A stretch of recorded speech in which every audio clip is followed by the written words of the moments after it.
Até a resiliência precisa de limites.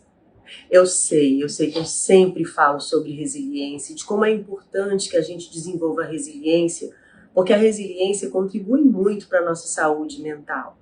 Mas a gente precisa também ter a medida certa daquilo que nos é saudável, né? Quando a gente ultrapassa um limite, quando a gente faz coisas porque a gente dá conta de fazer, não necessariamente porque isso se torna saudável para nós, aí a gente começa a entender que talvez o excesso de resiliência não seja necessariamente saudável. A resiliência é a capacidade que a gente tem de responder às adversidades, o que não significa que nós não fiquemos em algum momento chateados, tristes ou magoados. E também que nós não possamos tirar algum tempo para descansar, tirar algum tempo também para não fazer absolutamente nada, ou para que a gente possa se dedicar a algum tipo de hobby, a alguma coisa que seja interessante, que seja divertida e que seja até mesmo desprovida de um grande propósito ou sentido.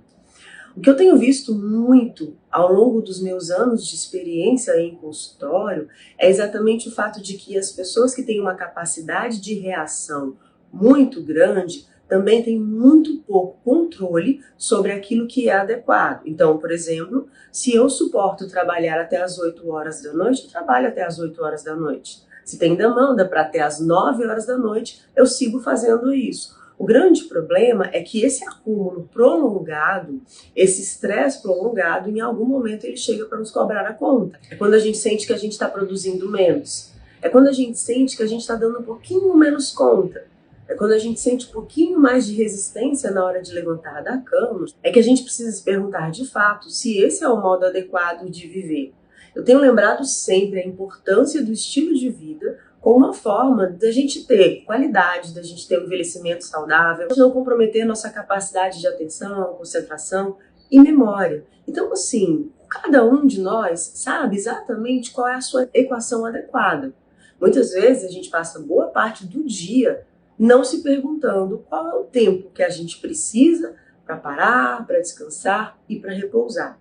E principalmente a gente tem que ter cuidado com esse acúmulo de situações que lá na frente podem de alguma forma se voltar contra nós. Então assim, fica atento para o seu limite, para o seu processo, aprende a estabelecer um limite que seja saudável, que seja adequado, porque o outro ele não sabe qual é o nosso limite. Isso significa que se você dá a entender para outra pessoa que está tudo bem e que você dá conta, essa pessoa ela vai te exigir nessa medida.